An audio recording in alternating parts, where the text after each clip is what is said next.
At the stroke of midnight, a thrilling wave of unexpected news surged through Britain, leaving the public buzzing with disbelief.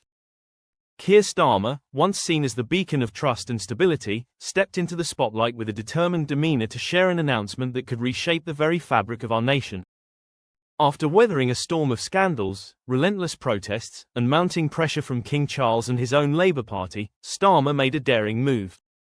Was this a desperate act from a leader on shaky ground or a bold strategy to redefine the political landscape? The nation clamored for clarity amidst the escalating chaos. The burning question: is this the moment Labour turns it all around? Discontent within Starmer's party had escalated from mere whispers to an uproar. Allegations of corruption shook the foundations of Labour, dragging its leader into a whirlwind of financial mismanagement and dubious alliances. Starmer found himself cornered as public frustration reached its peak. Across the UK, protests erupted with fervour. The streets of London, Manchester, and Birmingham were alive with demonstrators passionately demanding Starmer's resignation and calling for fresh elections. Revelations about senior Labour figures overlooking unethical financial activities only added fuel to this raging fire. Once viewed as a reformer, Starmer now faced accusations that he embodied the very corruption he vowed to eradicate. As his credibility waned, even his closest allies began to distance themselves. The internal revolt wasn't limited to opposition members. Labour MPs turned against their own leader. Rumours swirled about secret discussions aimed at ousting Starmer.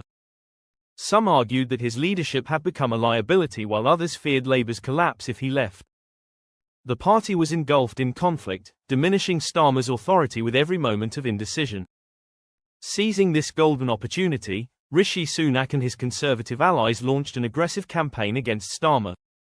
Words like fraud and hypocrite filled political debates as Labour's vulnerabilities were laid bare for all to see. Media scrutiny intensified. Was his leadership teetering on the brink? In an unexpected twist after days of silence, Starmer addressed the nation with unwavering resolve. "I have heard your calls. I see your frustration," he declared passionately.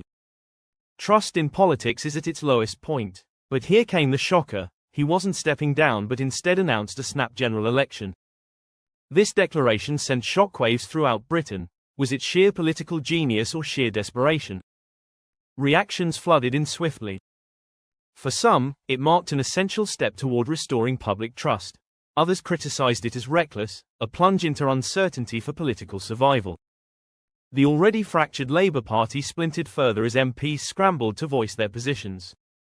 On social media, #GeneralElection now soared to trending heights as protesters claimed they'd shaped this outcome.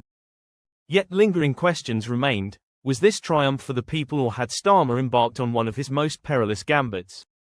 Starmer's startling announcement ignited immediate repercussions that galvanized both supporters and critics alike. Political commentators raced to dissect what this unforeseen declaration meant for Britain's future. Had he risked everything on this snap election? Was it an exhibition of strength or merely an attempt to sidestep impending doom? Protests simmered before his announcement but intensified afterward, with crowds flocking major centres like Westminster demanding transformation. With palpable conviction in every heartbeat across Britain, it felt like we were on the cusp of something historic. Labour MPs were thrown into turmoil following Starmer's unexpected decision, many blindsided by this audacious move.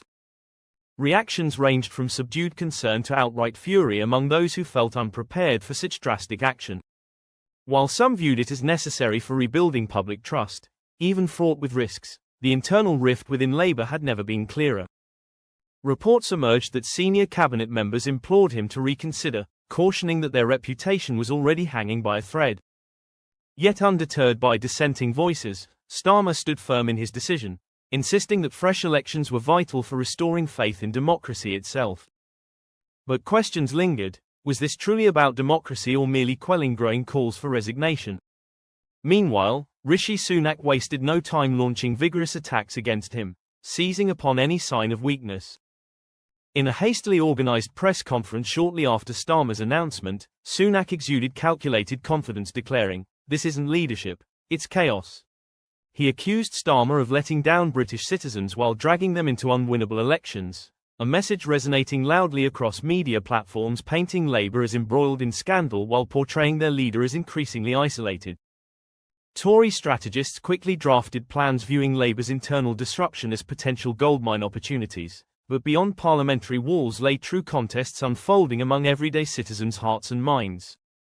For many voters witnessing these events unfold, it felt less like decisive leadership than desperate attempts at clinging onto power.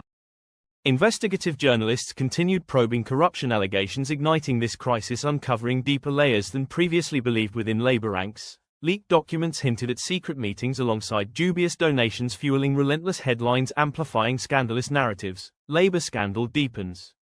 Public anger surged, justified by each new revelation, further eroding whatever remained intact regarding trust towards their leader. As days passed, pressure mounted exponentially upon him. Approval ratings plummeted dramatically, with over half demanding immediate resignation. Polls revealing once secure leads vanished overnight, allowing Conservatives rapid gains, momentum building up, steam behind him too.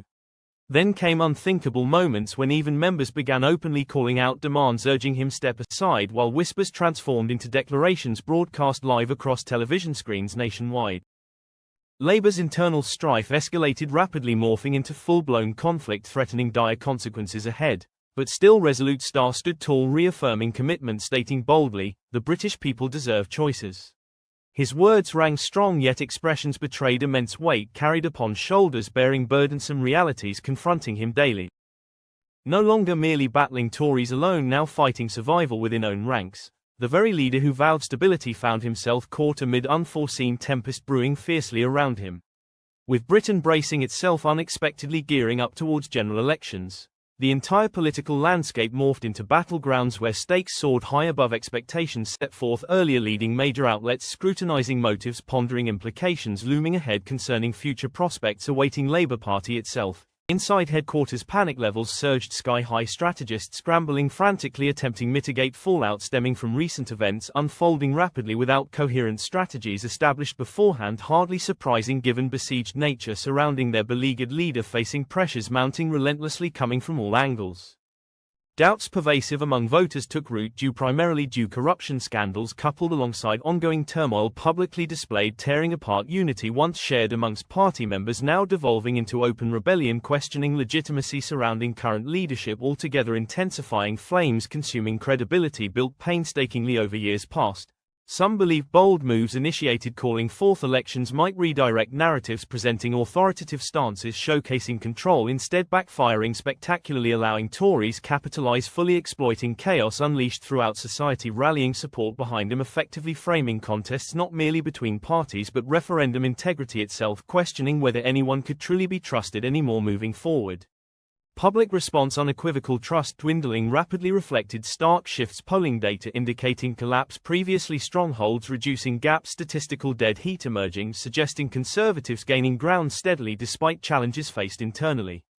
Compounding woes, rising popularity, Nigel Farage Reform Party, disgruntled citizens seeking alternatives, quickened pace exploiting opportunities presented before them, fiery speeches resonating deeply, stirring emotions amongst disillusionment rampant throughout, populace yearning genuine change rather than corrupt administrations clinging desperately onto power. As crisis escalated, tensions rose sharply, turning against Starr himself, becoming fiercest critics, emerging defectors, resignations, increasing numbers calling urgent leadership votes ahead, upcoming elections spilling over public arena, refusing share platforms, interviews, press conferences, fraught tension evident everywhere, candidates fearing association jeopardize seats, others worrying ousting so close would cause further chaos, dilemmas impossible, disregard structural fissures widening visibly clear day by day.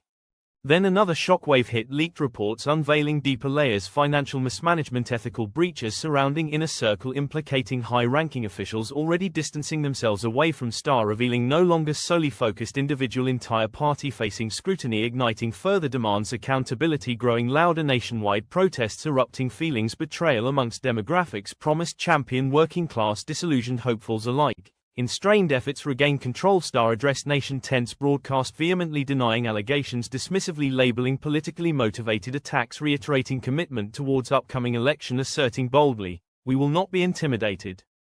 This moment encapsulated struggle faced, however, damage done many voters' belief, irreparably shattered rhetoric, unable mend prevailing impressions, deemed unfit lead anymore moving forward. Meanwhile, whispers corridors Westminster grew louder, speculating potential coup brewing inside Labour, believing viable escape, removing Starr before elections, replacing him. New untainted figure warned drastic moves could spell disaster, spiralling uncontrollably, approaching critical juncture nearing election day, looming large overhead, casting shadows, uncertainty enveloping entire atmosphere surrounding Labour Party itself.